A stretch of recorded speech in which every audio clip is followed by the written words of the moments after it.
ശ്യാമേ, ഈ CPM വീണ്ടും ഒരു തീവ്രതാ കമ്മീഷൻ.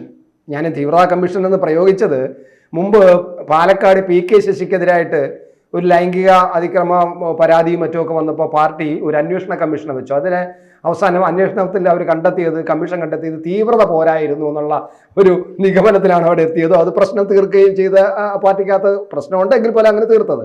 ഇപ്പോൾ ഇതാ തിരുവല്ലത്ത് ഏരിയ കമ്മിറ്റിയിൽ ഒരു CC സജിമോൻ അല്ലേ, സജിമോൻ എന്നാണ് അയാളുടെ പേര്. അയാൾ ഇതുപോലെ ചില ലൈംഗിക അതിക്രമങ്ങൾ കാണിച്ചിരിക്കുന്നു. അത് DYFIക്ക് അകത്തുനിന്ന് തന്നെ പരാതി ഉയർന്നിരിക്കുന്നു. പാർട്ടി തന്നെ നേതാക്കളെ തന്നെ പരാതി പറയുകയും വലിയ പ്രശ്നമാവുകയും ചെയ്തിട്ടുണ്ട്. അവിടെ കമ്മിറ്റിക്കകത്ത് ഇവർ തമ്മിൽ തർക്കമായി, അടിയായി, ബഹളമായി എന്നാണ് പറയുന്നത്. ഈ വിഷയമായിട്ട് ബന്ധപ്പെട്ട് തമ്മിലടി ഭയങ്കരമായിട്ട്, ഈ കോൺഗ്രസ് നടക്കുന്ന തമ്മിലടിയേക്കാളും ഗംഭീരമായ തമ്മിലടി അവിടെ നടന്നു എന്നാണ് നമ്മളിപ്പോൾ കിട്ടുന്നത്. ഇപ്പോൾ അവിടെയും അതാണ് ഞാൻ പറഞ്ഞത്, രണ്ടാമതും ഒരു തീവ്രതാ കമ്മീഷനെ നിയോഗിച്ചിരിക്കുന്നു. എന്ത് പറയുന്നു ശ്യാമയെ കുറിച്ച്? ഇത് പത്തനംതിട്ടയുടെ കീഴിലുള്ള പത്തനംതിട്ട ജില്ലയിലെ തിരുവല്ലയിലുള്ള സംഭവമാണ്. പത്തനംതിട്ട ജില്ലയിലെ തിരുവല്ല, ഇവിടുത്തെ CC സജിമോൻ അവിടുത്തെ Thiruvalla north local committee secretary ആയിരുന്നു 2017. അപ്പം CC Sajimon local committee secretary എന്ന് പറഞ്ഞാൽ ലോക്കൽ കമ്മിറ്റിയിലെ ചെറിയ ആളായിട്ടൊന്നും കരുതരുത്. സജിമോൻ അവിടുത്തെ വലിയ പവറുള്ള കക്ഷിക്കാരനാണ്. ലോക്കൽ കമ്മിറ്റിയിൽ വെറും സെക്രട്ടറി മാത്രമല്ല സജിമോൻ അവിടുത്തെ എല്ലാത്തിനെയും നിയന്ത്രിക്കുന്ന ഒരാളായിട്ട് വാഴുന്ന കാലത്ത് 2017 ഇയാൾക്കെതിരെ ഒരു പരാതി ഉയർന്നു. ഒരു വനിതാ പ്രവർത്തകയെ ഇയാൾ പീഡിപ്പിച്ച് ഗർഭിണിയാക്കി. പാർട്ടിക്കകത്തുള്ള വനിതാ പ്രവർത്തകയെ പീഡിപ്പിച്ച് ഗർഭിണിയാക്കി എന്നതായിരുന്നു CC സജിമോനെതിരെ വന്ന ആരോപണം. ഈ ആരോപണം വന്നതിന് പിന്നാലെ ഇദ്ദേഹത്തെ പാർട്ടിയിൽ നിന്നും പുറത്താക്കി, നടപടി സ്വീകരിച്ച് പുറത്താക്കുകയായിരുന്നു. പിന്നെ അതിന് ശേഷം പാർട്ടി സമ്മേളനം നടന്നു. അദ്ദേഹത്തെ തിരിച്ചെടുത്തു. ഇയാളെ കോട്ടാലിയിലെ ബ്രാഞ്ച് സെക്രട്ടറിയാക്കി. അത് ശരി, ബ്രാഞ്ച് സെക്രട്ടറിയാക്കി. അതിനുശേഷമുള്ള അത് പാർട്ടി സമ്മേളനത്തിന് മുമ്പാണ്. പാർട്ടി സമ്മേളനം വന്നതോടുകൂടി ഇയാളെ നോർത്ത് LCയിലേക്ക് വീണ്ടും തിരിച്ചെടുത്തു.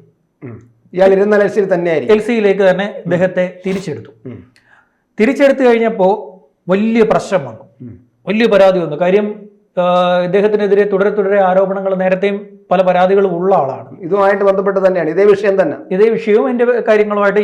ഇദ്ദേഹം ഒരു വനിതാ പ്രവർത്തകയെ കാറിൽ കയറ്റിക്കൊണ്ട് പോയി ലഹരി നൽകി, അവരുടെ നഗ്ന ദൃശ്യമെടുത്തു, പ്രചരിപ്പിച്ചു എന്ന് പറഞ്ഞ് അവർ നൽകിയ ഒരു പരാതിയും കേസുമുണ്ട്. അതിനേക്കാളും വലുതാണ് ഈ പറയുന്ന പീഡിപ്പിച്ച് ഗർഭിണിയാക്കി എന്ന് പറയുന്നതിനേക്കാളും വലിയ പരാതിയാണ്, വലിയ മുന്തിയ പരാതിയാണ് ഈ പറയുന്ന ലഹരി കൊടുത്തിട്ട് ദൃശ്യം പകർത്തുകയും അത് പ്രചരിപ്പിക്കുകയും ചെയ്യാന്ന് പറഞ്ഞാൽ അതിനേക്കാളും വലിയ കുറ്റം. അത് നൽകി, അങ്ങനെ ഒരു സംഭവവും അവിടെ ഉണ്ടായിട്ടുണ്ട്. അപ്പം ഈ പരാതിക്ക് നിലനിൽക്കുക ഇയാളെ LCയിലേക്ക് എടുത്തതിൽ വളരെ വലിയ പ്രശ്നം അവിടെ ഉണ്ടായി, വലിയ പരാതി ഉയർന്നു. ഇതിനെ തുടർന്ന് ശൈല ടീച്ചർ പങ്കെടുത്ത ജില്ലാ കമ്മിറ്റി യോഗം, ആ ജില്ലാ കമ്മിറ്റി യോഗത്തിൽ ഇദ്ദേഹത്തെ പുറത്താക്കാൻ തീരുമാനിച്ചു. അങ്ങനെ വീണ്ടും ഇയാളെ പാർട്ടിയിൽ നിന്ന് പുറത്താക്കി. ഇയാൾ എന്ത് ചെയ്തെന്ന് വെച്ചാൽ കൺട്രോൾ കമ്മീഷൻ, CPMന്റെ കൺട്രോൾ കമ്മീഷൻ കൊണ്ട് പരാതി കൊടുത്തു. കൺട്രോൾ കമ്മീഷൻ ഇത് പരിശോധിച്ചപ്പോൾ ഒരേ വിഷയത്തിൽ രണ്ട് നടപടി വന്നിരിക്കുന്നു. നേരത്തെ തന്നെ നടപടി എടുത്ത കാര്യം ആദ്യം ഞാൻ പുറത്താക്കി എന്നാണ് പറഞ്ഞത്, സസ്പെൻഷൻ ആയിരുന്നു. അപ്പോൾ ഒരു തവണ സസ്പെൻഡ് ചെയ്ത ആളെ വീണ്ടും അതേ വിഷയം എടുത്തു വെച്ച് നടപടി പുറത്താക്കുന്നു. ഒരേ വിഷയത്തിൽ രണ്ട് നടപടി പാടില്ല എന്നൊരു തീരുമാനം കൺട്രോൾ കമ്മീഷൻ എടുത്തുകൊണ്ട് ജില്ലാ DC-യുടെ തീരുമാനം ഇക്കാര്യത്തിൽ അഭിപ്രായം ചോദിച്ചു. DC ഇയാൾക്ക് അനുകൂലമായിട്ട് നിലപാടെടുത്തു. അങ്ങനെ ഇയാളെ തിരിച്ചെടുക്കുവാൻ വേണ്ടി തിരുവല്ല ഏരിയ കമ്മിറ്റി തീരുമാനിച്ചു. അതായത് ലോക്കൽ കമ്മിറ്റിയിലേക്ക്, നോർത്തിലേക്ക് തിരഞ്ഞെടുക്കാൻ വേണ്ടി തീരുമാനിച്ചു. ഇത് കഴിഞ്ഞ ശനിയാഴ്ച അവിടെ റിപ്പോർട്ട് ചെയ്യാൻ വന്നു. ലോക്കൽ കമ്മിറ്റി വിളിച്ചു. അതായത് CC സജിമോനെ തിരിച്ചെടുക്കാൻ തീരുമാനിച്ചിരിക്കുന്നു ഞങ്ങൾ എന്ന് ഏരിയ കമ്മിറ്റി അവിടെ റിപ്പോർട്ട് ചെയ്യാൻ ലോക്കൽ കമ്മിറ്റി വിളിച്ചു കൂട്ടി. ലോക്കൽ കമ്മിറ്റിയിലാണ് ചേട്ടൻ ഈ പറഞ്ഞ കയ്യാങ്കളിയിലേക്ക് കാര്യങ്ങൾ നീങ്ങുന്നു. അതായത് CC സജിമോൻ ഈ റിപ്പോർട്ട് ചെയ്യുന്ന ലോക്കൽ കമ്മിറ്റിയിലേക്ക് കയറി വന്നതോടുകൂടി അവിടെ ഇരിക്കുന്ന അംഗങ്ങൾ പ്രകോപിതരാവുകയും CC സജിമോനെ കയ്യേറ്റം ചെയ്യാൻ അവിടെ ശ്രമിക്കുകയും ചെയ്തു. അത് ഏരിയ സെക്രട്ടറി ഇടപെട്ടുകൊണ്ടാണ് അവിടെ അത് അവിടുത്തെ ഏരിയ സെക്രട്ടറി ഫ്രാൻസിസ് ആന്റണി. അപ്പൊ അദ്ദേഹം ഇടപെട്ടുകൊണ്ടാണ് ഈ പറയുന്ന കയ്യാങ്കളി ഒരു വിധത്തിൽ ശമിപ്പിക്കുകയും സജിമോനെ അവിടെ നിന്ന് ഇറക്കി മാറ്റുകയും ഒക്കെ ചെയ്തിരിക്കുന്നത്. ഇപ്പോൾ അവിടെ തിരുവല്ലയിൽ വലിയ പൊട്ടിത്തെറി നടന്നുകൊണ്ടിരിക്കുകയാണ്. അവിടെ രണ്ട് വിഭാഗമാണ്. ഇത് പണ്ട് VS പിണറായി തർക്കം നിലനിന്ന കാലത്ത് VSനോട് പത്തനംതിട്ട ജില്ലയിലെ ഏറ്റവും അവസാന ഘട്ടത്തിലും പിടിച്ചു നിന്ന VS-നോട് അനുഭവം കാണിച്ച ഒരു ഏരിയ കമ്മിറ്റിയാണ് ഈ തിരുവല്ല ഏരിയ കമ്മിറ്റി. ഏറ്റവും അവസാന ഘട്ടത്തിൽ വരെയും അവർ VS-നോട് അനുഭവം കാണിച്ചു. പിന്നീട് ജില്ല മൊത്തത്തിൽ പിണറായിയോട് പറഞ്ഞപ്പോൾ അവരും പറഞ്ഞു. അവിടെ ഒരു പഴയ ഒരു ഏരിയ സെക്രട്ടറി ഉണ്ടായിരുന്നു. അദ്ദേഹത്തിന്റെ മരണശേഷം ഈ ഏരിയ കമ്മിറ്റി 2 പക്ഷമായിട്ട് മാറി. അവിടെ R സനൽകുമാർ എന്ന് പറയുന്ന ജില്ലാ സെക്രട്ടേറിയറ്റ് അംഗം, അവിടെ നിന്നുള്ള ജില്ലാ സെക്രട്ടേറിയറ്റ് അംഗമുണ്ട്.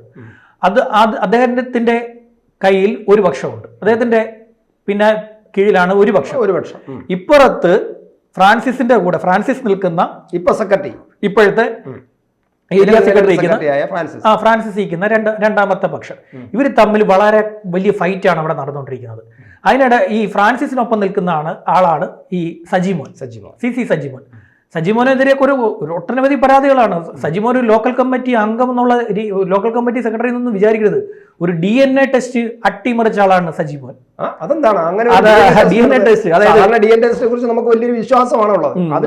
ആൾമാറാട്ടം നടത്തി, ഒരു ചില്ലറക്കാരനല്ലോ, ചില്ലറക്കാരനല്ല, ആൾമാറാട്ടം നടത്തി DNA ടെസ്റ്റില്. അതായത് നേരത്തെ പീഡിപ്പിച്ച് ഗർഭിണിയാക്കി പ്രസവിച്ച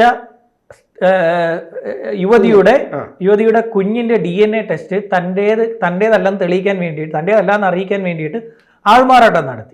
ആളുടെ ബ്ലഡ് എടുത്ത് കൊടുത്തു. ആ രീതിയിൽ കൈകാര്യം ചെയ്തു. അപ്പോൾ ആ രീതിയിൽ കൈകാര്യം ചെയ്തപ്പോൾ അതും എടുത്ത് എന്ത് ചെയ്തു, പരാതിയായിട്ട് വന്നു. അങ്ങനെ വലിയ വലിയ കക്ഷിക്കാരനാണ്. അപ്പോൾ ഇദ്ദേഹത്തെ എന്ത് വില കൊടുത്തും തിരിച്ചെടുക്കാൻ അവിടെ ഒരു വിഭാഗം ശ്രമിക്കുന്നു. എനിക്ക് തോന്നുന്നത് ഇപ്പോഴത്തെ CPM-ന് പറ്റിയ ആളാണ് അയാള്. അങ്ങനെ സംഗതി കൈവിട്ട കളിയിലേക്ക് ഇങ്ങനെ പൊക്കോണ്ടിരിക്കുകയാണ്. ഇപ്പൊ സംഭവിക്കുന്ന ഒരു കാര്യം എന്ന് വെച്ച് കഴിഞ്ഞാല് ഇദ്ദേഹത്തെ തള്ളാൻ പറ്റുന്നില്ല, പാർട്ടിക്ക് തള്ളാൻ പറ്റില്ല. പാർട്ടിക്ക് തള്ളാൻ പറ്റാത്ത കാര്യം, ഇദ്ദേഹത്തെ തള്ളിക്കഴിഞ്ഞാൽ ഇദ്ദേഹത്തെക്കാൾ വലിയ സ്രാവുകൾ അവിടെ വീഴും, വലിയ കഥകൾ അവിടെ പുറത്തു വരും. ഇദ്ദേഹത്തിന്റെ പേരിൽ വന്നിരിക്കുന്നത് ഈ പറയുന്ന സ്ത്രീകളുമായിട്ടുള്ള ബന്ധപ്പെട്ട ആരോപണങ്ങളൊക്കെ ആണെങ്കിൽ ഇതിലും വലിയ ആശാന്മാരുടെ പേരിൽ ഇതിലും വലിയ കഥകള് സജിമോനെ തൊട്ടാൽ അവിടെ വീഴുമെന്ന് പാർട്ടിക്ക് നല്ല രീതിയിൽ അറിയാം. ഇപ്പൊ അപ്പുറത്തേക്കുന്ന ജില്ലാ സെക്രട്ടറി അംഗം സനൽകുമാർ എങ്ങനെയും വലിച്ചു പുറത്തിടാൻ വേണ്ടി മാക്സിമം അവിടെ സനൽകുമാർ അവിടെ പണി നടത്തുകയും ചെയ്യുന്നുണ്ട്. സനൽകുമാറിന്റെ നേതൃത്വത്തിലാണ് അവിടെ വലിയൊരു സംഘം ഇദ്ദേഹത്തിനെതിരെ പണിയാൻ നിൽക്കുന്നത്. ഇപ്പൊ സഹോദരി ഈ പറയുന്ന യുവതി ഒരു തട്ടിലായി. യുവതി പീഡിപ്പിക്കപ്പെട്ടു എന്ന് പറയപ്പെടുന്ന ആ യുവതി ഇപ്പം സജിമോന് പിന്നാലെയാണ്. സജിമോൻ അനുകൂലമായിട്ട് മാധ്യമങ്ങൾ മുന്നിൽ സംസാരിച്ചു.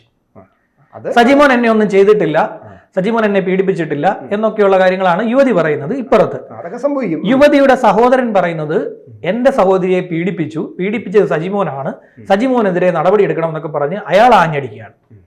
സജിമോനെതിരെയാണ് യുവതിയുടെ സഹോദരൻ.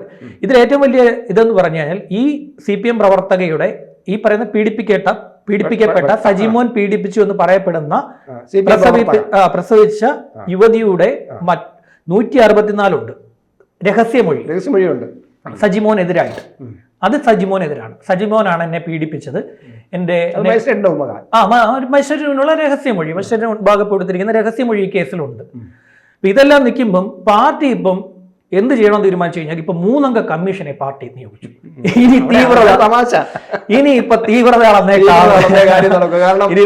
ശ്രീമതി ടീച്ചറും ബാലനും കൂടെ പോയി തീവ്രത എന്തൊരു കഷ്ടമാണ് ആലോചിച്ചു. ഇത് പറയുമ്പോൾ യുവതി പറയുന്നത് എന്നെ പീഡിപ്പിച്ചിട്ടില്ല, അത് സഹോദരൻ പറയുന്നത് പീഡിപ്പിച്ചത്. പക്ഷെ ആദ്യ യുവതിയാണ് പരാതി കൊണ്ട് കൊടുത്തത്. പരാതി കൊടുത്തത് അവരുടെ കുടുംബമാണ് കൊടുത്തത്. കുടുംബം ഈ യുവതി ഗർഭിണിയായ ഒരു സമയം ഒരു പരിധി കഴിഞ്ഞപ്പോഴാണ് ഈ സംഭവം പുറത്തേക്ക് വന്നത്. എല്ലാത്തിനകത്തും ഉണ്ട് ഈ ഗ്രൂപ്പ് അല്ലെങ്കിൽ ഒരുപാട്. ഇത് ഒരു യുവതിയുടെ ഗർഭം ഒരു CPM-ലെ 2 വിഭാഗങ്ങൾ തമ്മിലടിക്കാൻ ഒരു തമ്മിലടിക്കുന്നു. പാർട്ടി കമ്മിറ്റി ഗർഭത്തിലല്ല തമ്മിലടിക്കുന്നത്, ഇവര് തമ്മിലുള്ള പഞ്ച് നടന്നുകൊണ്ടിരിക്കുന്നതാണ്. ഇവർക്ക് ഒരു ഗർഭക്കേസ് കൈ കിട്ടിയതാണ്. ആ ഗർഭക്കേസ് എടുത്ത് വെച്ച് ഇവര് തമ്മിൽ ഇടി തുടങ്ങി. എന്തൊരു കഷ്ടമാണ് കമ്മ്യൂണിസ്റ്റ് പാർട്ടിയുടെ ഒരു അവസ്ഥ നമ്മൾ ആലോചിച്ച് നോക്കണം. ഇത് ശ്യാമ എനിക്ക് തോന്നുന്നത് ഇത് മാത്രമല്ല ഈ പാർട്ടിക്കകത്ത്. നമുക്കറിയാം ഈ മലയൻകീഴ് ലോക കമ്മിറ്റി കീഴിലുള്ള ഒരു വിളവൂർക്കൽ LC-യില് ഒരു ജിനേഷ് എന്നുള്ള ഒരു ചെറുപ്പക്കാരൻ, അവൻ DYFI നേതാവാണ്. ഞാൻ പേരിപ്പോ പറയുന്നില്ല, കാരണം അത് കേസൊക്കെ വന്നത് കൊണ്ടാണ് ഞാൻ പേര് പറയുന്നത്. ജയേഷ് ജയൻ എന്നോ മറ്റോ ജനേഷ് എന്നാണ് അയാളെ പേര്. അയാള് ഒരു MA ഒക്കെ കഴിഞ്ഞ് ഇത്തിരി വിദ്യാഭ്യാസമുള്ള നല്ലൊരു DYFI പ്രവർത്തകനാണ്. പോസ്റ്റ് ഗ്രാജുവേറ്റ് ഒക്കെയാണ്.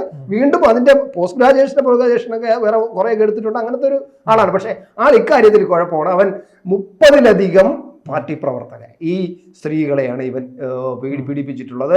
അത് കുട്ടികൾ ഉൾപ്പെടെ. അതായത് പിന്നെ ഈ പ്രായപൂർത്തിയാകാത്ത കുട്ടികൾ പോസ്കോ വേണമെങ്കിൽ ഇടാൻ പറ്റുന്ന തരത്തിലുള്ള അപ്പം ഉൾപ്പെടെ ഇവന്റെ ഫോണിൽ നിന്ന് കണ്ടെടുത്തു. പോലീസ് ഒരു കേസുമായിട്ട് ബന്ധപ്പെട്ട് ഒരു പരാതിയുടെ അടിസ്ഥാനത്തിലാണ് ഇയാളെ പിടിക്കുന്നത്, ഇയാളെ ഫോൺ പരിശോധിക്കുന്നത്. ഫോൺ പരിശോധിച്ച പോലീസ് കണ്ണ് തള്ളിപ്പോയി. നോക്കിയപ്പോൾ വെറുതെ എന്താണ് ഇതിന് തെളിവുണ്ടോ നോക്കാൻ വേണ്ടി ഫോൺ പിടിച്ചത്. പക്ഷേ ഫോൺ എടുത്ത് നോക്കിയപ്പോൾ ഇതിനകത്ത് 30-ലധികം സ്ത്രീകളെ പീഡിപ്പിക്കുന്ന രംഗങ്ങൾ ഇവൻ ചിത്രീകരിച്ചു വെച്ചിരിക്കുന്നത്. ഇവൻ അതിൽ നായകനാണ്. ഈ പീഡന ദൃശ്യങ്ങളിൽ ഈ വീഡിയോയിൽ നായകൻ ഇവനാണ്. DYFI നേതാവാണ്. ജിനേഷ് എന്നാണ് പേര്. ലോക്കൽ കമ്മിറ്റി, ഏരിയ കമ്മിറ്റി നേതാവ്, മെമ്പറാണ്. ലോക്കൽ കമ്മിറ്റി സെക്രട്ടറിയോ DYFI അങ്ങനെ ഒരു പ്രധാന നേതാവാണ്. ഇത് എല്ലായിടത്തും ഉണ്ടെന്ന്. ഇത് അപ്പൊ ഈ CPM പറയുന്നതെന്ന് പറഞ്ഞാൽ ഇതെല്ലാം ഞങ്ങൾ പൊതുസമൂഹത്തിൻ്റെ ഒരു പരിച്ഛേദമാണിത്, നമ്മുടെ പൊതുസമൂഹത്തിൻ്റെ ഒരു സ്വഭാവമാണിത്. ആ പൊതുസമൂഹത്തിൽ നിന്നുള്ളവരാണ് ഞങ്ങളുടെ പാർട്ടിയിലേക്ക് വരുന്നത്. അതുകൊണ്ട് കുറച്ചൊക്കെ ഇതുണ്ടാകും, അതൊന്നും വലിയ കാര്യമില്ല എന്നാണ് CPM പറഞ്ഞുകൊണ്ടിരുന്നത് ഇത്രയും കാലം. പക്ഷെ ഇനി അങ്ങനെ പറയുമെന്നറിയില്ല. എന്തായാലും തിരുവല്ലത്തെ സംഭവത്തിൽ എന്തൊരു തീവ്രത എന്തായാലും അളന്നിട്ട് നമുക്ക് എന്താണ് കമ്മീഷൻ വന്ന് തിരുവല്ലയില് അളക്കട്ടെ. ഇത് തിരുവല്ല ഒരു വലിയ എന്താ പറയാ ഒരു കുഴപ്പം പിടിച്ചൊരു കേസാണ്.